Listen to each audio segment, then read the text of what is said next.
নমস্কার, আমি সৃজা। শর্মিষ্ঠা পানোলি এই নামটা এখন আমরা সবাই জেনে গেছি, তাই আলাদা করে আর পরিচয় দেওয়ার দরকার নেই। আমরা সবাই জানি যে শর্মিষ্ঠা সোশ্যাল মিডিয়ায় একটা পোস্ট করেছিলেন, ইসলাম বিরোধী কিছু একটা পোস্ট। আমি যদিও সেই পোস্ট দেখিনি, যাই হোক, তো উনি একটা পোস্ট করেছিলেন এবং তার ভিত্তিতে গার্ডেন রিচের কোনো একজন যুবক, মানে ইসলাম সম্প্রদায়ের বা মুসলিম সম্প্রদায়ের একজন যুবক শর্মিষ্ঠার বিরুদ্ধে এফআইআর করেন। এছাড়াও আরও অসংখ্য এফআইআর হয়েছে এবং তার ভিত্তিতে পুলিশ তাকে গ্রেফতার করেছে। এবং শুধুমাত্র গ্রেফতার করা নয়, এই মুহূর্তে কোর্টও বেল দেয়নি, তাই এই মুহূর্তে দাঁড়িয়ে জেলে রয়েছে শর্মিষ্ঠা। এবার এই গণমাধ্যমে এই পোস্ট, ইসলাম বিরোধী পোস্ট করাটা কতটা যুক্তিযুক্ত, কারণ পোস্টটা তো আমি দেখিনি, বা করাটা কতটা উচিত বা অনুচিত, বা তাকে তার বিরুদ্ধে এফআইআর করাটা কতটা উচিত অনুচিত, বা পুলিশের গ্রেফতার করা উচিত কিনা, বা কোর্টের বেল না দেওয়া উচিত কিনা, এইসব বিষয় নিয়ে আমি কথা বলবো না, কারণ বিষয়টা যেহেতু সাবজুডিস, তাই আমার এই বিষয়টা নিয়ে কথা বলা সাজে না। আমি এই বিষয়টা নিয়ে যাচ্ছি না, কিন্তু আমার প্রশ্ন হচ্ছে যে এই শর্মিষ্ঠা মানে একজন 22 বছর বয়সী মেয়ে, সে মেয়েটি আইনের ছাত্রী, পড়াশোনা করেন। তো এরকম একটা 22 বছরের মেয়ে হঠাৎ করে এতটা ইসলাম বিদ্বেষী হয়ে উঠল কেন? এই শর্মিষ্ঠা বা শর্মিষ্ঠাদের এতটা অন্য ধর্মের প্রতি বিদ্বেষ তৈরি করছে কারা? আর এখান থেকেই উঠছে প্রশ্ন। আমি শর্মিষ্ঠার কয়েকটা ছবি একটু খোঁজার চেষ্টা করছিলাম, আমি বোঝার চেষ্টা করছিলাম প্রোফাইলটা। আমি ফেসবুকে সেভাবে পেলাম না, কিন্তু কয়েকটা ছবি দেখলাম, তার মধ্যে একটা ছবি দেখলাম যে শর্মিষ্ঠার ছবি রয়েছে আর তার নিচে লেখা রয়েছে কট্টর হিন্দু শর্মিষ্ঠা। এখন প্রশ্ন হচ্ছে যে কট্টর হিন্দু বিষয়টা কি? প্রথম কথা, হিন্দু কোনো ধর্ম নয়, হিন্দু একটা মিক্সড কালচার। সিন্ধু নদীর তীরে যারা ছিলেন, যারা বসবাস করতেন, তাদেরকে হিন্দু বলা হতো। ধর্মটার নাম সনাতন ধর্ম। তো যাই হোক, কিন্তু প্রশ্ন হচ্ছে যে এই শর্মিষ্ঠা, উনি জন্মেছেনই সনাতন ধর্মে বা হিন্দু হয়ে, সেক্ষেত্রে এতটা কট্টর হিন্দু এটা লিখতে হচ্ছে কেন? ওনার মাথায় এই প্রশ্নটা আসছে কেন, বা এই বিষয়টা আসছে কেন যে আমাকে কট্টর হতে হবে? ধর্ম নিয়ে এত কট্টরতা আসছে কোথা থেকে? কট্টরতার ভাবনা আসছে কোথা থেকে?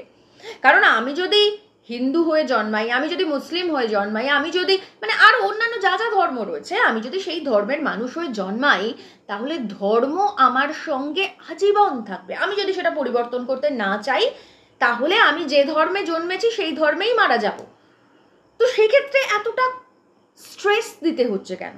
যেটা খুব সহজ স্বাভাবিক বিষয়, যেটা আমৃত্যু আমার সঙ্গে থাকবে, সেটা নিয়ে এত স্ট্রেসফুল হতে হবে কেন? সেটা নিয়ে ছবির নিচে কট্টর হিন্দু লিখতে হবে কেন? এখান থেকেই উঠছে প্রশ্নটা। এবং এই যে যুবক, মুসলিম যুবক, যিনি এই শর্মিষ্ঠার বিরুদ্ধে এফআইআর করেছেন, এছাড়াও আরও শর্মিষ্ঠার বিরুদ্ধে এফআইআর অনেকগুলো হয়েছে শুনলাম, কিন্তু যার এফআইআর এর ভিত্তিতে শর্মিষ্ঠাকে গ্রেফতার করা হয়েছে, তার বিরুদ্ধেও বেশ কিছু এফআইআর করা হয়েছে। অবশ্যই যারা এই কট্টর হিন্দু টিন্দু গোছের লোকজন তারা করেছেন, এবং এই মুহূর্তে আন্ডারগ্রাউন্ডে রয়েছেন সেই মুসলিম যুবক। আমি জানি না পুলিশ তাকেও খুঁজে গ্রেফতার করবে কিনা, বা করলেও সেটা কতটা সঠিক কতটা ভুল, আমি আইনের দিকটায় যাচ্ছি না, আমি সামাজিক বিষয়টা নিয়ে একটু কথা বলতে চাইছি।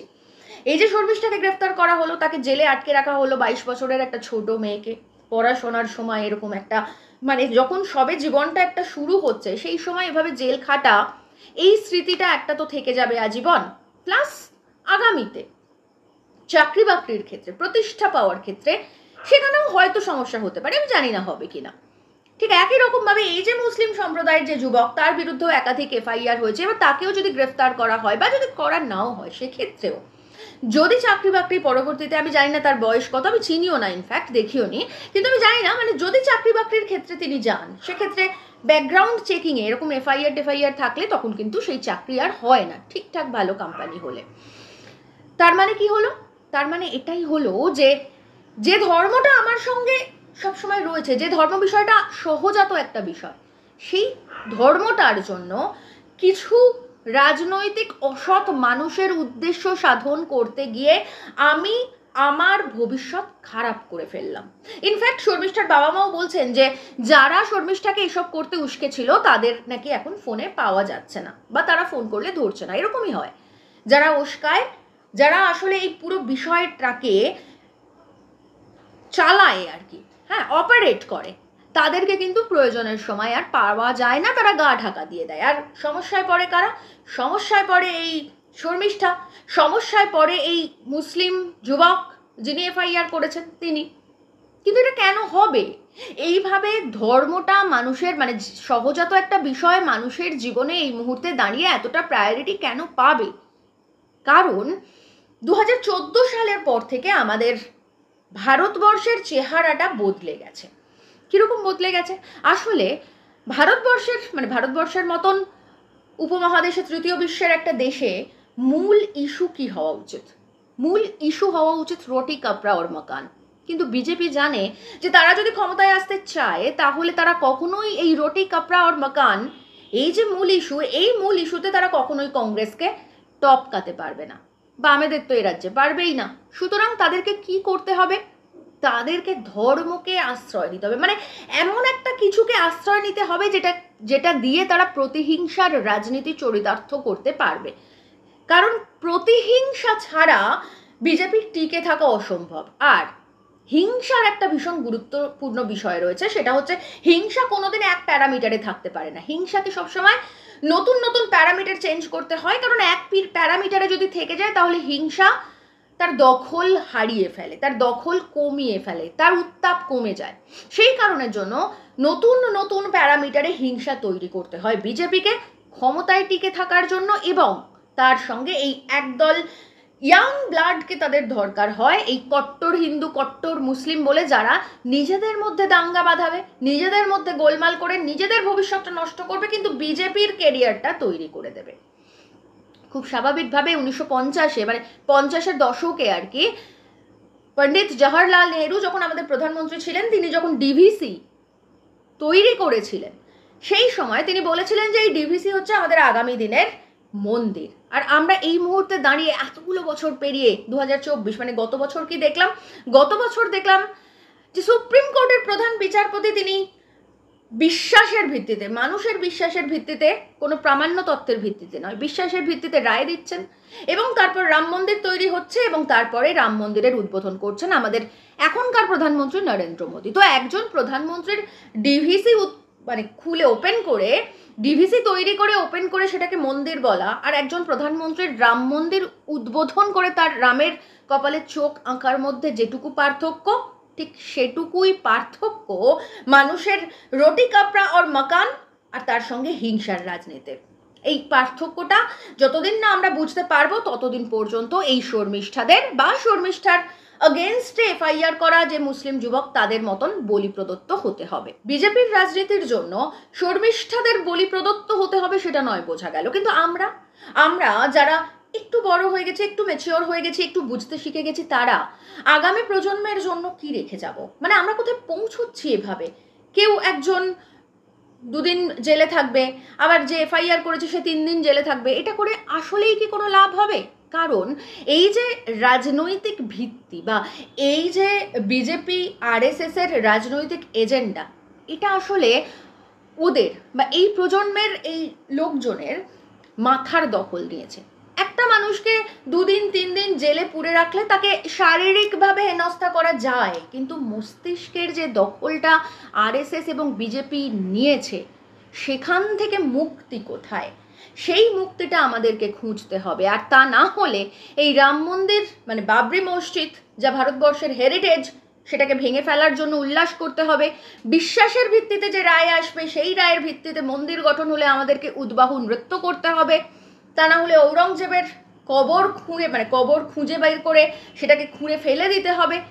তাহলে আমাদেরকে না হলে আমাদেরকে কিন্তু এই বিষয়টার মধ্যেই সারাক্ষণ ঘুরপাক খেতে হবে। আমাদের এর থেকে আর কোনো মুক্তি নেই।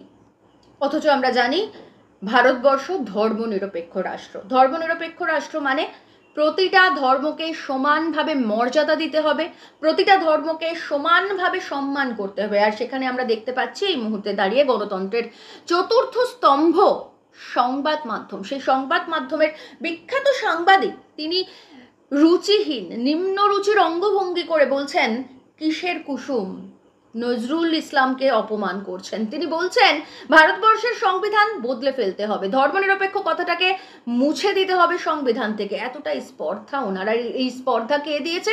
এই স্পর্ধা দিয়েছে বিজেপি, যারা এই মুহূর্তে রাষ্ট্র চালাচ্ছে, যারা এই মুহূর্তে রাষ্ট্রকে ভুল পথে চালিত করছে, যারা এই মুহূর্তে শর্মিষ্ঠাদেরকে জেল খাটতে বাধ্য করছে সম্পূর্ণ বিনা কারণে, সম্পূর্ণ উদ্দেশ্যহীনভাবে। আর তাই আবারও প্রশ্ন উঠছে, আমরা আসলে যাচ্ছি কোথায়? আমরা আসলে পৌঁছতে চাইছি কোথায়? এভাবে কি কোথাও আদৌ পৌঁছতে পারবো আমরা? এই এত বিদ্বেষ, এত ঘৃণা মনের মধ্যে পুষে রেখে আমরা কোথায় যাব? কোন ভারতবর্ষ তৈরি করছি আমরা? পৃথিবীর ইতিহাসে সব থেকে ঘৃণ্য যে চরিত্র চেঙ্গিস খান, যার কাজই ছিল শুধুমাত্র অস্ত্র নিয়ে যুদ্ধ করা, অপর দেশকে আক্রমণ করা, এইভাবেই তো আমরা চেঙ্গিস খানকে চিনি। কিন্তু এই চেঙ্গিস খানও তার শাসনকালে যে 10টা নিয়ম করেছিলেন, তার 1 নম্বরে রেখেছিলেন যে ধর্মের জন্য কাউকে এলিমিনেট করা যাবে না, অর্থাৎ ধার্মিক কারণে, ধর্মীয় কারণে কারোর ক্ষয়ক্ষতি করা যাবে না। আমরা কি তাহলে চেঙ্গিস খানের থেকেও পিছিয়ে যাচ্ছি? আমরা কি চেঙ্গিস খানের থেকেও ঘৃণিত হয়ে যাচ্ছি, জঘন্য হয়ে যাচ্ছি? এটা মানুষকে বুঝতে হবে। এটা এই শর্মিষ্ঠাদের মতন যে ইয়াং ব্লাড, মানে এই 22, 23, 24, 25 বছরের ইয়াং ব্লাড, তাদেরকে এটা নিয়ে একটু ভাবতে হবে যে ধর্ম আসলে আমাদেরকে কোথাও পৌঁছবে না। আমরা শুধু নিজেদের মধ্যে হানাহানি করে, মারামারি করে মরবো। সে কারণে গীতাতে পর্যন্ত বলা হয়েছে যদা যদা হি ধর্মস্য গ্লানির্ভবতি ভারত, অর্থাৎ গ্লানি রয়েছে, গীতাকে পর্যন্ত স্বীকার করতে হচ্ছে। কি গ্লানি? কোন গ্লানি সেটা? আসলে এই গ্লানি হচ্ছে ধর্মের গ্লানি, এই গ্লানি হচ্ছে জাতপাতের গ্লানি, এই গ্লানি হচ্ছে মনুবাদী হেজিমনি ক্রিয়েট করার গ্লানি। আর সেই গ্লানি এতটাই পৌঁছচ্ছে যে গীতাকে পর্যন্ত এটা স্বীকার করে নিতে হচ্ছে যে গ্লানি রয়েছে। মানুষ মানতে চাইছে না এই চতুর্বর্ণ, মানুষ মানতে চাইছে না এই জাতপাতের বিভেদ।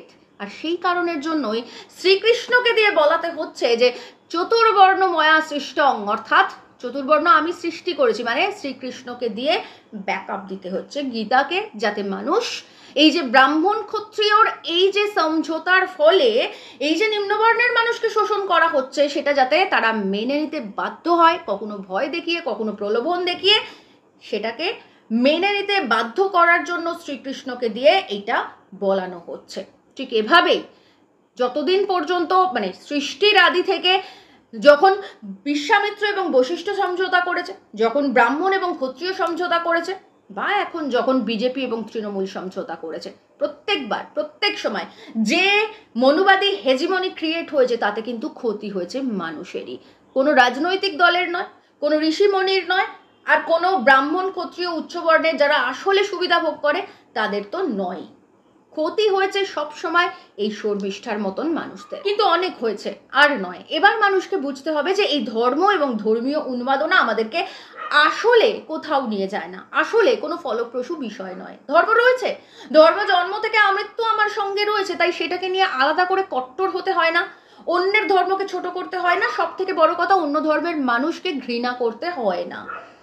আপনি আপনার ধর্ম সঠিকভাবে পালন করুন এবং অন্যের ধর্মকেও সঠিকভাবে পালন করতে দিন। আর তার থেকেও বড় কথা, ধর্মের ঊর্ধ্বে উঠে আসুন আমরা সঠিক রাজনৈতিক দাবি করি আমাদের সরকারের কাছে, আমাদের পেটের ভাত মাথার ছাদের দাবি জানাই সরকারকে, আমরা রুটি রুজির হকের আদায় করি লাল পতাকার তলায় এসে, তবেই আমাদের সঠিক সমাজতন্ত্র প্রতিষ্ঠা হবে এবং আমরা প্রত্যেকে নিজেদের ধর্ম পালন করতে পারবো এবং তার সঙ্গে একে অপরকে ভালোবাসতে পারবো।